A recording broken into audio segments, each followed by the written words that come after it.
I'm Regina Woolfolk, Deputy Director of Public Affairs, and on behalf of the department, we thank you for being here with us today. This year marks the annual March on Crime campaign.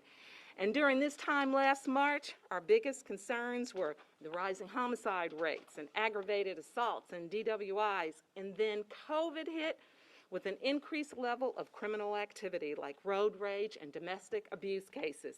And just when we thought things couldn't get any worse, we were struck last week by an Arctic blast that wreaked havoc and provided crimes of opportunities for crooks while homes and businesses experienced widespread power outages, a water crisis, and a food shortage. Today, Chief Acevedo will highlight some of the crime initiatives that HPD has implemented over the last year, the outcome of those efforts, and the impact of relational policing in Houston.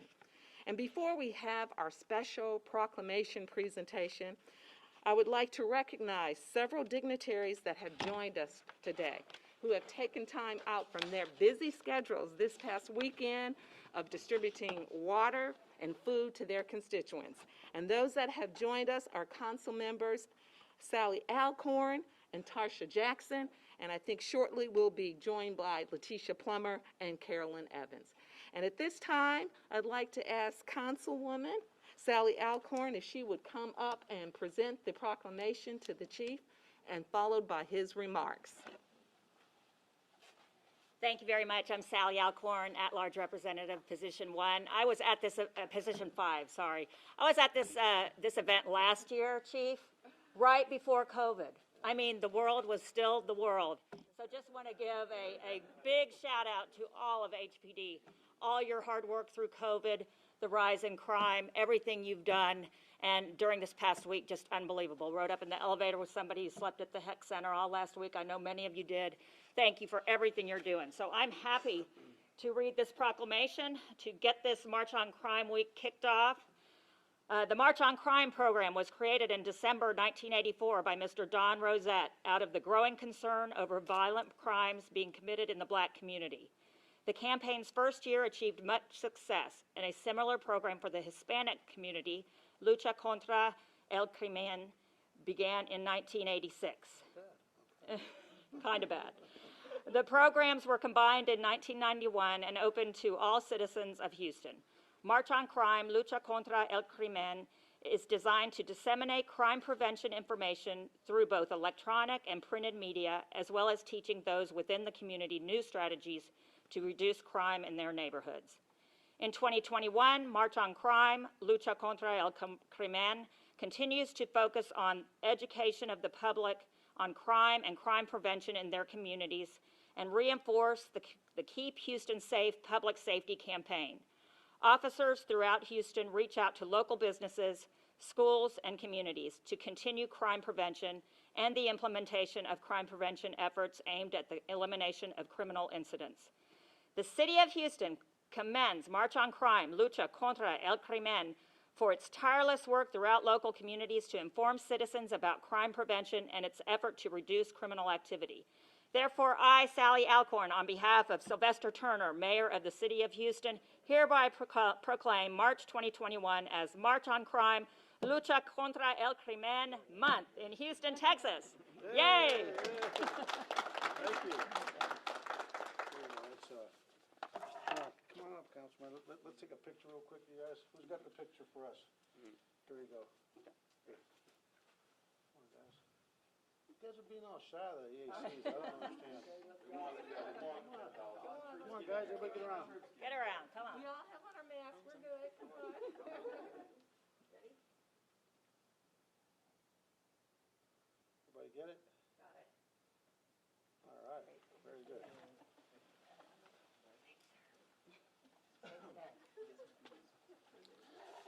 All right, good morning. Thank you, council members. Thank you both for being here this morning. It's, it's interesting that we live in a city that's the country's fourth largest city, soon to be third largest city, most diverse city. And I can tell you that we love working with our mayor and council. You all are just phenomenal. I think that you're in touch with the needs and the priorities of our community. And you understand our community because you care about our community. You take time. to care about our community. So thank you, and thank you to the officers and leadership cadre that's up here. I'm not going to go over the history of El Crimen because they just did it, and I don't want to repeat what was already said in the proclamation. But we know that this year has been a tough year. It's been a tough year for our country. It's been a tough year for the free world, and we know that this past year has just been a tough year for our community. I tweeted this weekend. I was with my little boy Jake, who's 12 years old, and I made him work because he's been stuck at home. I mean, I feel so badly for our children with COVID. A lot of them can't go to school, and let's face it, they don't have that interaction that's so badly needed. So I made him go to work with me for a while. We went to our appreciation day for our Citizens Police Academy at the Academy. That I want to thank you for putting it together, Officer Byrd. And the great thing about what was happening is we were driving up, and we were taking the connector road from the Hardy Tollway to the 610 freeway. He had been with me for a few hours that morning, for about 4 hours, and I said, I'm going to give him a break. Yes, it's enough. And he said, Dad, I love our skyline. You know how you can see that downtown? And I said, yeah, I do too, son. He goes, I really love living here in Houston. I said, really? And I said, why? Because you have to have grit to live in Houston. You have to be tough. You have to be able to persevere. And he's not talking about himself because he's blessed to be in good circumstances. He's talking about our community. This is a working class community. This is a working community. This is a community that has gone from challenge to challenge to challenge. A lot of it's natural by Mother Nature that is impacted by decisions of man and societal decisions. So we know with Harvey and every other storm we've had to come out here, now this pandemic, and now this freeze. But the other piece is crime. Unfortunately, the pandemic has had an impact on crime and on the psyche of the American people across the nation. This is nothing unique to Houston. We have seen violent crime spike. And this year, what we want to focus on is 3 areas that we believe are really going to be important and impact the safety, collective safety of Houstonians. One is road rage. And I consider street takeovers part of this road rage incident where we saw shots fired at a takeover. And I want to say that I'm very happy that we've put together to deal with the road rage and the street takeovers our own team with our traffic enforcement division that is doing a phenomenal job. Just this weekend, I know they had 5 vehicles that were racing. We pursued 3 of them, and 3 of them went to jail. They were actually caught. I don't know if you guys saw that. Unfortunately, one of them was an NFL player out of the Raiders team that plays for the Raiders in Las Vegas. But they all went to jail. The reason that we want to put a stop to that is because death is final regardless of how you get there, whether it's through road rage or through a traffic crash resulting from people racing and acting a fool on the streets. You can't get that life back. And so we are going to continue to focus on it with our own Traffic Enforcement Division task force and our multi-agency task force that we have established with our friends at the Department of Public Safety, the Harris County Sheriff's Department. Some of our constables are actually participating in it, and obviously the Houston Police Department. And those task forces will continue throughout the year, and we believe we're going to have an impact. These people that engage in this activity love their cars. They spend a lot of money on their cars, and guess what? We are seizing cars and they're forfeiting cars. So that's one of the things you can anticipate if you get caught engaged in this activity. And the second piece is jail. We are going to take you to jail. You're not going to pass go. You're not going to collect $200. You're going to collect attorney fees as you have to deal with these issues. The other area is that's important to us is gun safety, gun violence. And you're probably thinking, why are we talking about gun safety and gun violence when murder is through the roof throughout the country? Well, we can impact gun violence and to talk about gun safety, we can impact murders, right? And so what we want to tell people is a couple of things. Number one, make sure that your firearms, because the third thing we're going to talk about is burglary of motor vehicles, are secure. Make sure they're secure in your home.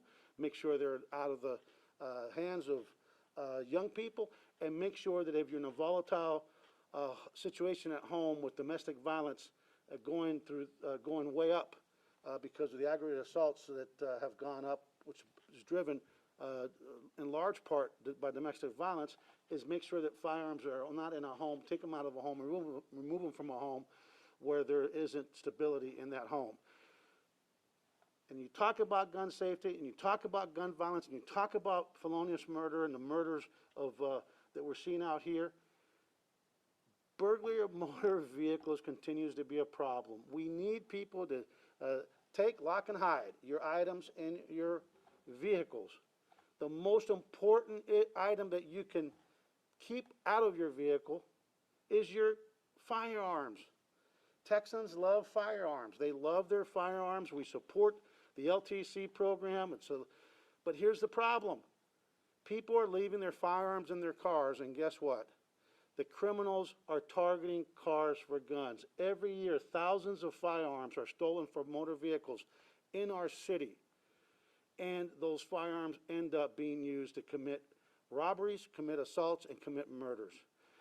Do not leave them in your car unless you have them locked in a lockbox that cannot be easily removed.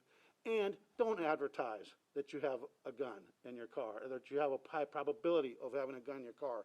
By having your NRA stickers, your protected by Smith & Wesson, you might as well put a big billboard that says, hey, there's a good chance there's a gun in here, so break into my car. Do not advertise that you have guns. The other thing that we want to talk about is domestic violence, that we know has been a big part of our city and the driver in terms of our aggravated assaults. We're very proud of our DART team. They're working very closely with our partners, both non-governmental partners and governmental partners, to go out and help families and help victims of domestic violence. And our message to the community is this: if you need help, help is available. Please do not be afraid to reach out. To the Houston Police Department. Us and our Houston Area Women's Center and Shelter are available to help you. The DA's office is working very closely with us. Our victim services is working very closely with the victims, and we promise you that we will get you on the path to safety, to security, and to mental health, emotional health, and health of your family. So please know that that's going to be an area that we're going to be working on. I'm going to work on trying to add some lotion to my arms too. I feel like a lizard, so if you see things flying off, I am a lizard, okay. If you see things flying off, just know you ain't imagining it, because I haven't had time to deal with, did I miss any other points in terms of the areas? I have a question. Yes, ma'am. Do you include street racing in the Yes, we do. road rage thing? Okay. Yes, we do. So the street racing, look, the highways are supposed to be used for the safe and efficient movement of people and goods, not for people, especially men in their 20s, 30s, and 40s that think that they're part of the Fast and the Furious, right? They've been watching too many movies. They grew up with these cars. They don't realize that in the Fast and the Furious, that's Hollywood. You get a second take, a third take, a fourth take. And there was a young man named Paul that was in those movies. What was his last name? Walker? I don't remember his last name. Paul Walker. You guys remember Paul Walker? Had everything to live for. He decided to go out in a Porsche in U-Haul, California, tried to do in real world what he was doing on television, and guess what? He's dead. The highways are no place for people to engage in takeovers, in road rage, and in racing. It just isn't. In terms of road raging, be aware that the road rage incidents are happening in broad daylight, where people are losing their minds, making an emotional reaction because somebody cut them off, or somebody didn't signal, or somebody is going too slow for them, and they're making that emotional reaction and shooting. And it's happening during the day in rush hour traffic, primarily from 3 to about 8 p.m. Here in the greater Houston area. And we are taking people down and have made numerous arrests with our major assaults team and our group that we put together. One last thing that I want to mention about gun violence.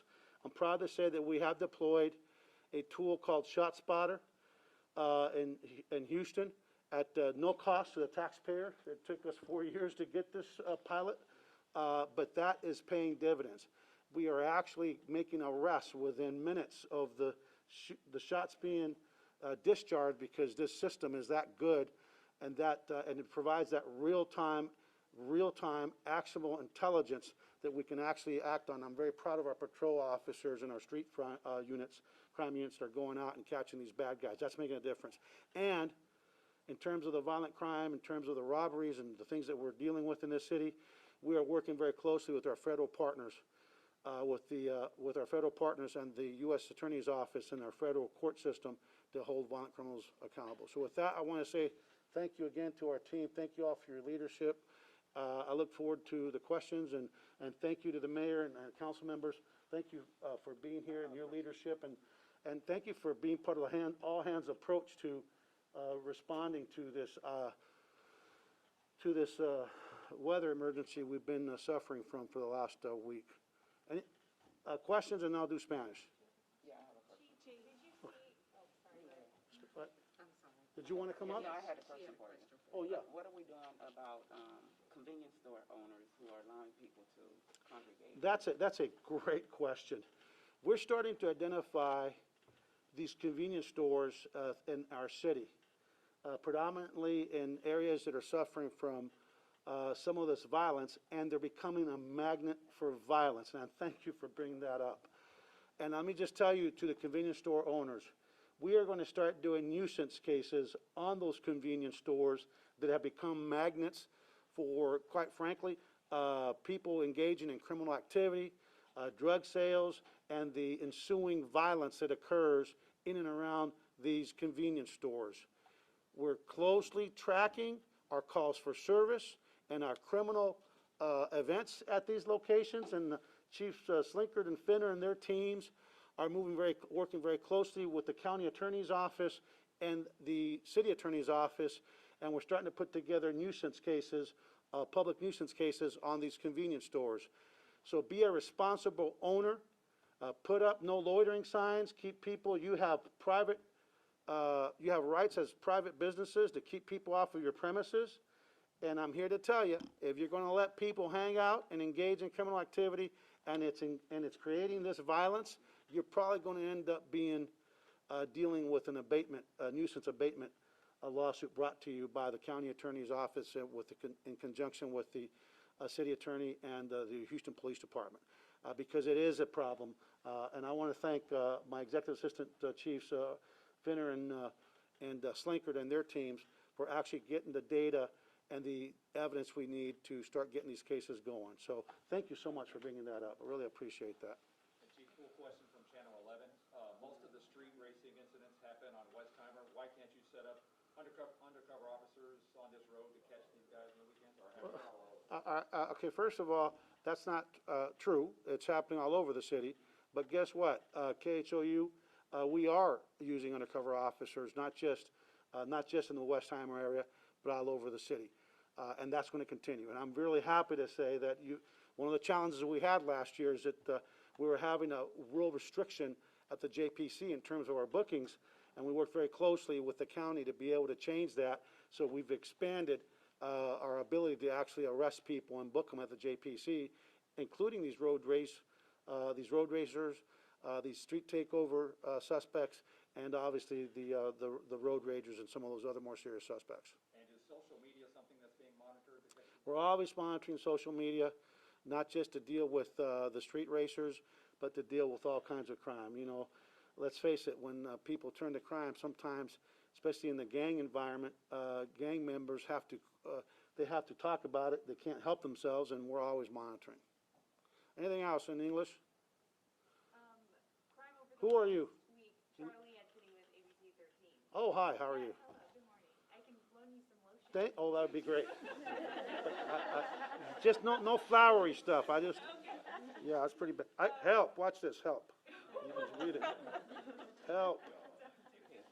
Last week, during the weather, were criminals still out and about? What did that look like over the couple of days when the city was really paralyzed with the roadway? Well, I'm happy to say that two things. One, we're so blessed, you know, Mr. Jake Acevedo, we said we have grit. We do have grit, but we also have intelligence here, and we have trust. When the mayor and city leaders asked people to stay off the roads, they actually did. And for a while there, even the criminals were staying off the roads because of I guess for their own safety. I don't know. We only had one fatality related to the weather. That's huge. One fatality and only 2 fatalities during the weather event. The other one was actually a drunk driver that went the wrong way. So that just speaks volumes as to the trust that people have in the leaders here, the elected leaders and the city leaders. But crime did go down with the exception of some of the burglaries that popped up. And we actually deployed resources to start impacting that right away. We're starting to see now that things are thawing out, that the shootings are starting to pop back up, and so we need people to know, please, when you hear the shooting or you see something, you've got to report it. Part of the decisions that we make.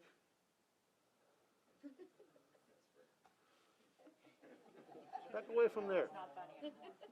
Part of this, that was, yeah. Part of the decisions that we make in terms of our deployments is really based on data.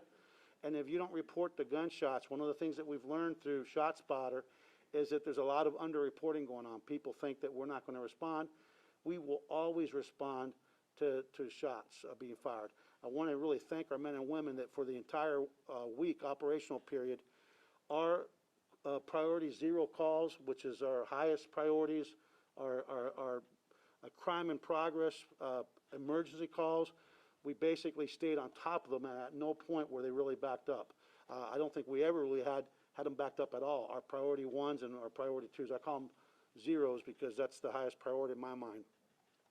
The only ones that backed up a little bit were the lower priority calls, and that's because we wanted to focus on life-threatening calls. So it's starting to creep up again, so we need to get back in the game.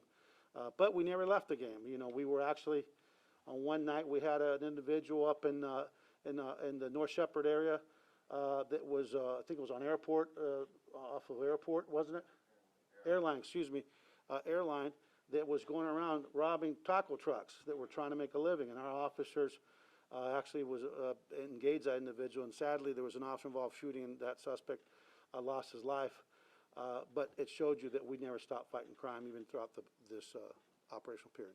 Anything else in English so we can move to Spanish? And you said crimen very well, and you got strong with el crimen very well. One more question, Chief. The situation you mentioned about the street racing and the 3 of the 5 being arrested, when did that happen again? That happened last night. Oh, last night, and where did it happen? Oh, I have to look at my note. Where? Oh, county was the one? It happened, no, but we actually chased him down. Wait, is this the one that was off 290? Yeah, yeah. So the one with the end? We'll get it to you, yeah. Three out of the five that were racing were captured and went to jail. One was an NFL player from the Raiders who was charged with felony evasion. Okay. Right? Did I get it right? Verify, we're talking about 2 separate incidents, but we're clear Okay, there's Huh? separate. Okay, thank you. What? Yeah, one Tidwell and 290. I'm gonna get Bird up here. She's got all the facts. This young woman's got all the facts right here. If you see me moving like I'm weekend at Bernie's with the chief, she's just telling me what to say back here. I love it. Anything else in English? All right, guys. ¿En español quieren algo? Estamos muy orgullosos. Quiero darle las gracias a las consejeras, miembros del consulado aquí de la ciudad por estar aquí con nosotros, por el honor que nos dan por estar. Esta es la marcha contra el crimen que hemos estado haciendo por muchos años. Y este año queremos que la comunidad sepa que vamos a combatir el crimen con las armas de fuego, el crimen de la violencia doméstica y lo que están en las calles, que están manejando en maneras peligrosas o están cometiendo delitos en las calles, en las carreteras, cuando se se enojan y disparan tiros. El Departamento de la Policía de Houston va a seguir con la violencia doméstica, combatiendo la violencia doméstica con las unidades especiales que tenemos, que empezamos el año pasado, que estamos muy orgullosos de esos esfuerzos y vamos a seguir este año. Y también es importante que la comunidad sepa, tenemos muchas personas en este estado especialmente que le gustan las armas de fuego y sabemos que tienen armas de fuego legalmente en su persona y sus vehículos. Desgraciadamente tenemos muchos robos en los cabros que dejan sus cosas, su propiedad en sus cabros privados y los delincuentes están cometiendo muchos delitos robando los cabros que están parqueados. Por favor, acuérdense, lleven sus mercancías, sácalo del cabro y si no pueden, escóndelo bien y cierre el cabro con pestillo para que no puedan entrar. Pero si tiene arma de fuego, acuérdese que muchos de los delincuentes saben que a donde pueden encontrar armas de fuego son en los automóviles civiles. No use la cabeza y no pongan su carro, como muchas personas dicen, este carro está protegido por Smith & Wesson o soy miembro del NRA, porque eso es como eso es algo para que la persona sepa, el delincuente, que ahí van a encontrar armas de fuego. Por este año, nuestras unidades especiales del tránsito va a seguir cayéndole atrás a las personas que están aquí pensando que están en una carrera uno al otro. Este fin de semana tuvimos 5 anoche, que 5 vehículos estaban en una carrera en las carreteras. Le caímos atrás a los 5 y 3 fueron presos, incluyendo un miembro del equipo de fútbol profesional americano, el fútbol americano de los Raiders de Las Vegas. Así que aquí seguimos con el crimen y de nuevo a la comunidad hispana y migratoria, acuérdese que no tenga temor. Si eres víctima de cualquier crimen, de la violencia doméstica, acuérdese que tenemos muchas oportunidades para ayudarte, para sacarte de esa situación. Y también, si no estás documentado, acuérdese que tenemos los U-visas para las víctimas del crimen y los testigos del crimen. Así que adelante, que aquí estamos a sus órdenes. Anything else? All right, everybody, thank you very much. That's a wrap. Thank you, thank you. Okay, sure, no, Thank you, great, thank you. You great. did great. No, I'm not kidding.